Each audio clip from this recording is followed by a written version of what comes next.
Mirasee. Nothing is off limits, right? Like, this is a very tangible and embodied skill, right? It is not just about providing some information. Like, you have to do this. You have to practice with your body in front of a mirror, like listen to your voice. Like, you have to do all these embodied things, but she's still able to teach people effectively to do this online. Hello and welcome to Course Lab, the show that teaches creators like you how to make better online courses. I'm Ari Eni, the Director of Growth at Mirasee, and I'm here with my co-host, Abe Crystal, the co-founder of Rizuku. Hey there, Ari. In each episode of Course Lab, we showcase a course and creator who's doing something really interesting, either with the architecture of their course or the business model behind it, or both. Today we welcome Donna Durbin. She's the founder and owner of Clear English Coach. In 2016, Donna left academia to start Clear English Coach, helping non-native speakers communicate with confidence and clarity. Her courses, like ABCs of an American Accent, combine lessons, feedback, and coaching to break language barriers and reduce accent bias. Donna's mission? Transform voices to unlock opportunities and build authentic connections. Welcome, Donna. I'm really looking forward to our conversation. Thank you, Ari. I'm glad to be here. The question that I always kick these interviews off with is, could you give us a 30,000-foot view of yourself and how you came to the world of online courses? It has been a long journey. I was going to say I started as an artist. I would have a career as a professional artist, an exhibiting artist. And learning is an important thing for me. So always trying to learn new processes and new information. That career actually showed me how important it was to be visible, to promote yourself. I've been an entrepreneur since I was 25. So I've been working for myself since I was 25 and working with other artists. I learned that the motto is it doesn't matter how good you are if nobody knows you exist. So as the world became digital, I've always supplemented my art profession with teaching. And so I've always been working in the academic world as an adjunct and a teacher. So at one point in my life, I went through and had foreign exchange students living with me. They were here to learn English. I wasn't teaching English as a second language at that time, but it was to help me financially because I was going through a divorce. So life transitions happen and you just kind of go with the flow and try to figure out the next thing to do. I was teaching textiles at the Art Institute, and so I knew how to write curriculum. And textiles, I joke with people, is like a foreign language. It has vocabulary and comprehension. And so it's not different than a foreign language because it's all new to most people about the fibers and the yarn and the weaving and the textiles and the dye processes. And that's what my passion was before. So moving into learning to do slide presentations, I did that for many years and doing the artwork. In 2008, I decided to sell everything, put everything in my storage unit, all my artwork, and moved to Thailand for 2 years and traveled around Southeast Asia. And I was learning to speak Thai, and Thai is a tonal language similar to Chinese, but it's 5 tones. Chinese is 4 tones. And I did not know what a tonal language meant, but it meant that depending on the intonation, if you don't say it the right way, it's like ma, ma, ma, ma, ma. That's like 5 different words: tiger, horse, shirt, different things. So it was really a very interesting thing to learn to do that. And I wanted to go to the market on Silver Street, and I could not say the word for silver because it sounded to me like nung, like ng at the beginning of the word.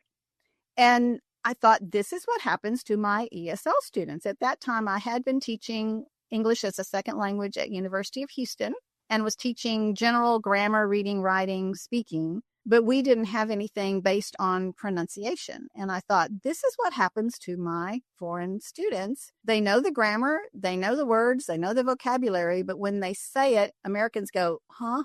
What? Because we don't understand them. And typically it's because most Americans don't speak a second language. We haven't really had to recognize all of the work and practice that it takes to function in another country. So my experience of traveling in Southeast Asia gave me a chance to experience what my students have to do to adapt to come into another country. Fortunately for us, English is the major global business language. So we don't have to learn a second language. And many times I think we take for granted the opportunities that brings and the ease that has because we are an English speaker. So coming back from Thailand, I started teaching again at University of Houston and then decided to start focusing just on pronunciation. So it's been a journey of loving other cultures because of their textiles originally in my artwork, traveling and learning to speak. I have practiced or tried to learn about 6 different languages. When I traveled to Japan, I learned Japanese. When I traveled to Indonesia, I learned Bahasa Indonesian.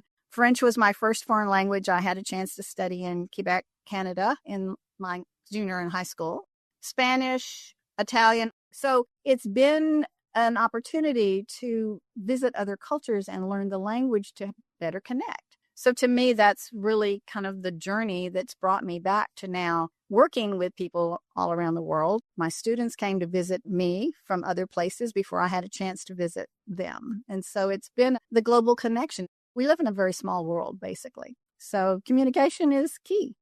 Absolutely. Very cool and fascinating journey that you've been on. So you've had all these experiences. You taught at the University of Houston, went on your travels, had this experience, understood the importance of pronunciation, came back, started focusing on that. Was it at that point that you were teaching mainly in person? At that point, did you shift to online? How did that work? Oh, well, when I came back to the University of Houston, I didn't want to really teach full time, but they hired me as a tutor, basically. And so I started focusing on just pronunciation. And within a few weeks, I had these students, especially the Vietnamese student, I remember was the first one that made the biggest difference. I have them doing mouth and tongue exercises because the trick is really that their muscles have developed for their own language, not for English. And in English, we use the tip of our tongue and we use a lot more facial movement and lip movement to speak. We also open our mouths more. So I gave her these exercises to do, and she came back in 2 weeks, and it was like transformation. She was like a whole different person. And I said, "What are you doing?" And she says, "I'm doing the exercises you told me to do, and I'm doing them every day." And she said, "Nobody has ever taught me this before. Nobody has ever told me how to improve the way I speak. I know the grammar, the reading, the writing, I comprehend it, but it's my trouble because when I speak." So the main thing that most Asians, or especially the Vietnamese, is they don't put the last consonant sound on a word because in their language, it's a vowel-based language and they don't have these ending consonant sounds. But if you leave off those ending consonant sounds, we don't understand you. It sounds like that. It's like, okay, I'm trying to, but I can't understand you. So after that, she kept bringing all of her friends back. And so it grew from a few people a week to like 48 people a week. And at that time, the University of Houston called me into the office and said, "You don't have the credentials to be teaching this. You don't have the English degree. I have a master's in fine art, so I can teach in a higher level education. But I didn't." And I just thought, now that's interesting. I'm helping all of these students, and you're telling me they keep coming. The teachers keep sending them to me. They keep telling me, "Oh my gosh, I don't know what you're doing, but it's working." And so I thought, I've been independent before. I've been in business for myself. So I offered it through Leisure Learning, was a learning platform that they had here in Houston. It was all in person. We did it all in person at that time because that was 2010 to 2015, I guess. And I put together a website because they had a little booklet they put out all over the city. And I thought, oh my gosh, I need some visibility. If somebody's going to be doing this and they're doing the free advertising, I need a website. So I got on Weebly and set up a website. And then I put together a little profile and I had a curriculum written. And so I started offering it through that. And that is what got me into recognizing that there was a real need in Houston. Houston is one of the most international cities in the country. And so there's a strong need for it. At that time, there was not a lot of online courses, but I was teaching in person, but I realized my students did not practice in between our sessions. So I thought, I'm going to start doing some videos so that they can practice. So then I learned how to set up a YouTube channel and started putting things on YouTube. So it's been a learning process. For me, the whole thing is, at first, it was quite a steep learning process, but I had the curriculum written. I was taking these courses to learn how to do things online because I recognized that was an opening. There was a new process opening. And so it has been an adventure for me and the creative process for me at the same time. So to me, rather than doing the artwork so much, this teaching became the passion. Very cool. And so what I'm curious about is what prompted that shift. I understand, you saw the opportunity. What was the opportunity that you saw with moving to online? Because, often when we're talking to people who had a course that was mainly in person or something that they taught mainly in person, the thing that caused them to move online was the pandemic. You moved before that. I was already kind of pivoting before the pandemic. So I was ready when the pandemic hit to go fully online because I was working with some clients that would contact me that couldn't necessarily make it to my course. So when Zoom came out, that was another platform that I realized I can see this student and they can have recordings to practice with. So it was like being open to learning the digital, being online and what that meant. And I have to say, I've always been curious. So learning new technology has been interesting for me. The speed of the changes is much faster now than it even used to be. But there are a lot of people my age that have not adapted to being online or feeling comfortable with being on digital.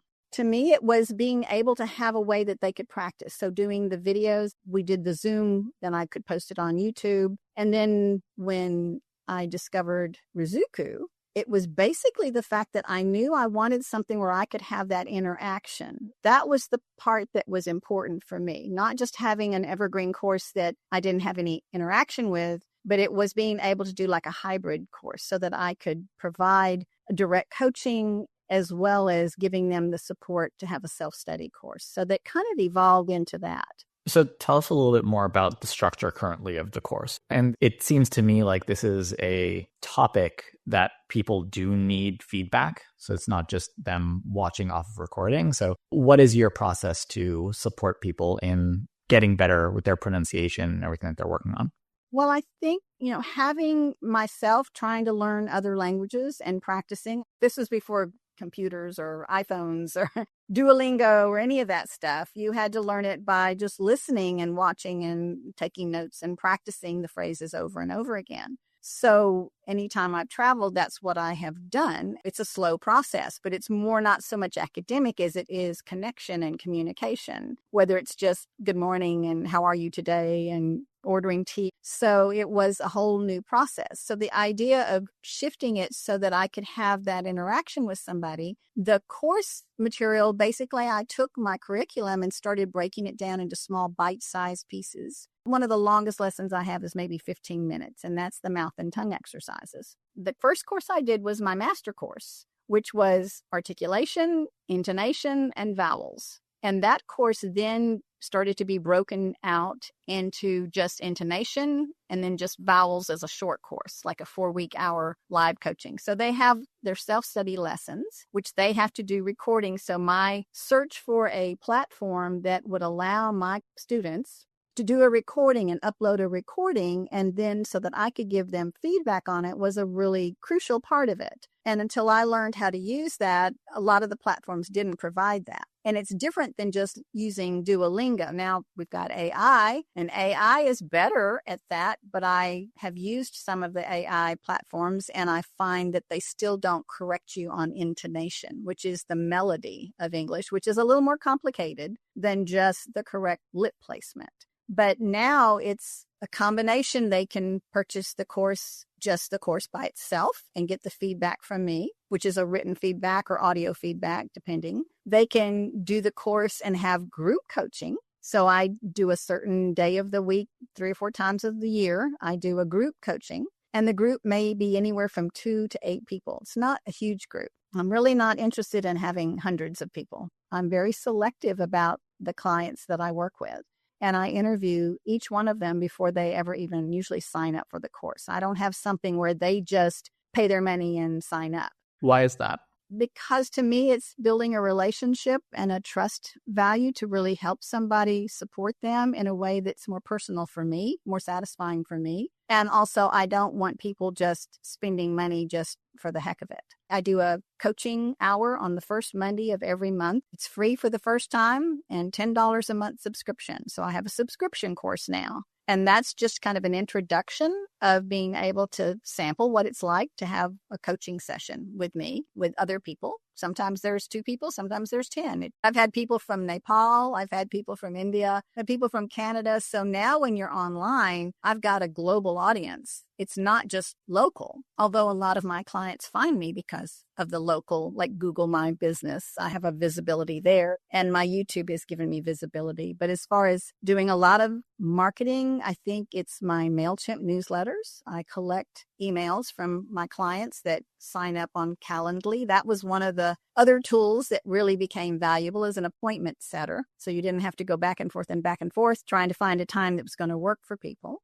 So it's interesting how learning to use these digital tools to make my business more automated and more effective has been one of the learning curves that I've had to work on. But now it's a hybrid. So in one course, like the ABCs course, they can buy the course by itself. They can buy the course or add the live coaching, group coaching later, or add private coaching. So they can select of those, because now, we, instead of having just one pricing on our course, we can have 3. So I quickly adapted my courses to do that. So as you said, I mean, something that I find interesting is the international audience element of what you teach. I mean, it's not for local people, although some of the people are locals in that they came to study in the US or they came to work in the US. And so I'm curious about how you've gone about doing your marketing, and have you branched out I hear that you do have people outside of the US. How have you been attracting them? So how have they been finding you, and what have you been doing to find those people?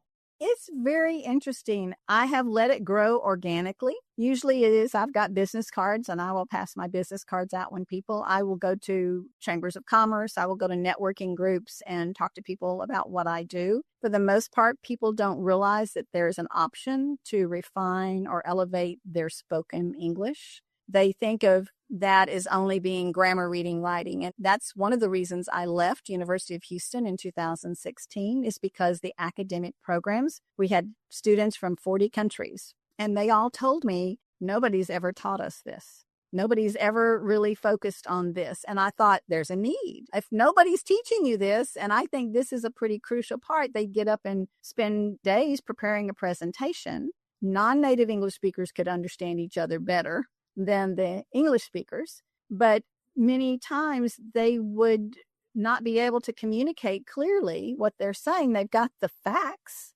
but they're not spoken clearly enough for people to understand them, or not presented in a way. So I don't really teach public speaking per se, but I do help them learn how to modify their accents so that they are more easily understood by Americans.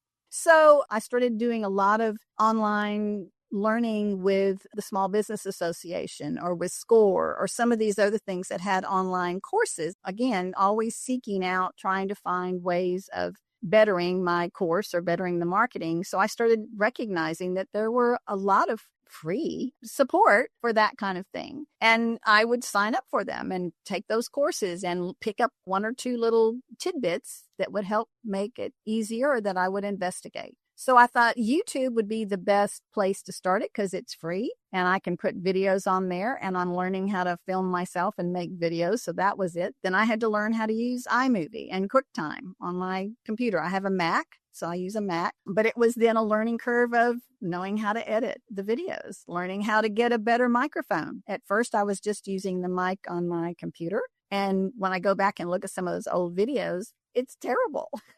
But you've just got to start. You just have to start. And I think most people are afraid of that learning process, and they want it to be perfect before they put it out there. So when I advise other entrepreneurs, which I have a group of people that I work with and students and younger entrepreneurs, many times it's more about you just have to keep putting it out there. You just have to keep showing up and doing it. So a lot of it, people have found me from YouTube. I think I have maybe 6,000 subscribers now, but I've not really done a lot of promotion. And that's been really surprising to me that people find me. So anytime someone calls me, I will ask them, how did you find me? And it's either I Googled you and I pop up, or YouTube for the most part. Only 1, maybe 2 has told me they found me on Instagram, because I'm not very active on the other social media channels. I have worked with corporations. I've gone in and done training for groups. Usually that either the HR person calls me, or I found somebody that has a need that introduced me to someone that has an international employee base. So that's my next goal, actually, is to go be on site, perhaps in Portugal or France or Italy or Spain, and find companies that I can work with that want to improve their employee base for their communication skills, for their accent reduction, and go live there for a month or 2 months. So I get a chance to have my travel and get a chance to explore a different country and add that back in, as well as providing a service. So just to recap, so it sounds like, as you said, it's visibility, it's word of mouth, and there's also some active outreach that you're doing. Visibility is not necessarily just, oh, I put a video on YouTube. It's let me be actually visible out in the world and talk to people so that more and more people know of me, and that increases visibility, etc. And I think the full circle for this is before I had my own art degree, my ex-husband was an illustrator. So he was an artist in the graphic arts business. And I used to go around and take a portfolio of about 30 different artists to agencies and to buildings and to people that could use it. I was their AE, I guess, or their account executive. And that was my training before I started doing my art. And what I realized is most artists feel like they just want to stay in the studio and be discovered. And I had to tell them that's not realistic. You've got to be visible. I used to teach a course called the Art of Self-Promotion for artists. And out of 10 of those artists, maybe 2 of them would actually do anything with the information. So it's just like I hear people, oh, well, I'm going to have a website. Well, you got to drive people to the website. You got to let them know it's there. You've got to be willing to talk about it. So I changed it from it's not selling, it's celebrating. You've got to celebrate what you do and share it with people, or they don't know. You can't expect it to just be online and have people find you. You've got to attract people. So you've got to do your part. That's the marketing part. And there's nothing wrong with that, as far as I'm concerned. Absolutely. What do you think is stopping people from doing that? Or what's the difference between the 2 people who took your advice and took action and the 8 who didn't? I think you have to be hungry. I think you have to be hungry enough. You have to be ambitious enough, and you have to recognize it's all up to you. You can't expect somebody else to do it for you. And it's hard work. It's a lot of work. I work more hours for myself than I ever did for a job, right? At the job, I used to know when the weekends were and the holidays were because I get off, right? But I discovered myself that I'm willing to take the risk. For some people, there's a real risk aversion. They don't want to take the risk to do something different. I think there's a mentality of people that are willing to be entrepreneurs and step out of their comfort zone to learn and grow and keep growing and changing and make mistakes and keep trying things. I'm always tweaking it and trying it. I've changed my prices several times. There still is a lot to learn, but I feel like I've got a pretty good handle now. I'm grateful because I can now have a course online, provide something that somebody can go back and study and use, and then I can be engaged with them as much or as little as they want. And speaking of, if someone wants to engage with you, what's the best place for people to go, for our listeners to go, to learn more about you and your programs? My website is www.clearenglishcoach.com. And on YouTube, it's either Donna Durbin or Clear English Coach. So YouTube and my website is probably is the easiest, and my courses are listed on my website. Awesome. Donna, thank you so much for being here with us. It was a great conversation. I really appreciate it. Thank you.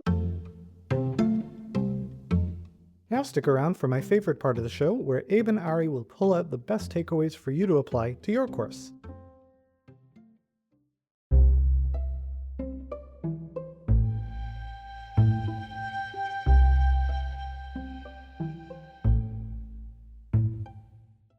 All right, Ari, it is time for debrief. Really interesting conversation with Donna, and shows how you can find success in perhaps very unexpected areas. Absolutely. Yeah, and I think we talked a little bit about her course design and whatnot and her kind of marketing strategy and all of that. But I think the thing that really jumps out, at least to me, from this episode is just the importance of, as you mentioned, being hungry and taking action and putting yourself out there, and kind of being a course builder and wanting to have an online course is great. And you can, of course, do that. But if you want people to actually take it, you need to take this approach to entrepreneurship, opposed to just being a course builder, and take that seriously and do the things that she talked about around putting yourself out there and learning and trying new things and different things to get to a point where you are bringing in and supporting the students that you want to be supporting. Yeah, and I loved her point about being hungry. It pointed out the importance of just finding the right people to serve, right? It can be more stark, the comparison between you can be pushing on a string, right? In her example, that was trying to serve these students because it seemed like, oh, like I can help them, like they're students, they need to learn, et cetera, et cetera. But like, that's not the market, right? Like they just don't have the money to invest. And sure, it doesn't mean you have to ignore them. You could put together some free resources for students, et cetera, and you can nurture them for the future. But that's not the market. The market is professionals, right? It's people who want to advance their career, or it's businesses that want their staff to be better at English. That's the market. And so her going through that discovery, I think, is a really clear example of the process people need to follow. And if you're at the point where, like, yeah, it feels like you're trying to sell a course to people who don't have any money to pay for it, or you're trying to convince people, to take you up on your offer instead of them asking you for it, like it probably means that you need to go through a similar evolution, to what Donna went through. You need to find what is the analogous market for you. It doesn't literally mean that it's professionals in a particular niche like it was for Donna, but who are the people that really want what you have and have the resources to invest in it?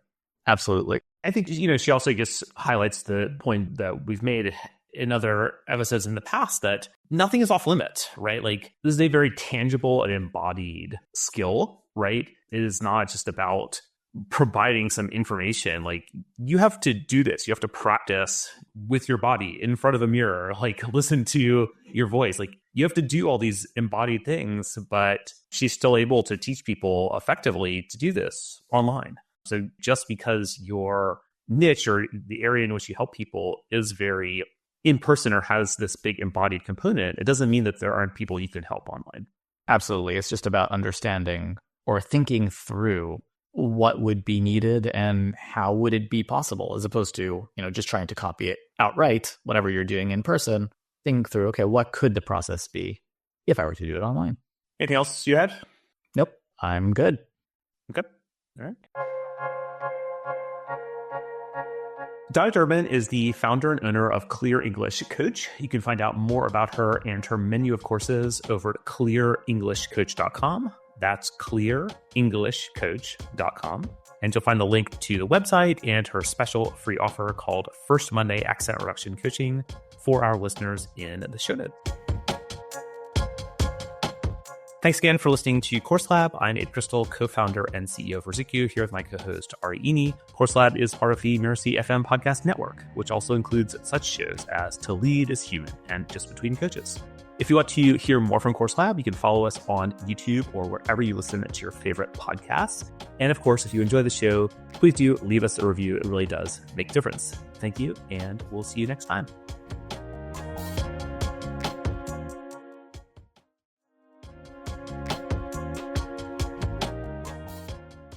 All right, Ari, who do we have coming on the show next time? Next time we have Nancy Chanteau. She has a group coaching course, Wise Adulting, and her mission is to certify 10,000 cooperative communication trainers by 2031. I'm very much looking forward to learning what all that means. I know, that sounds very intriguing.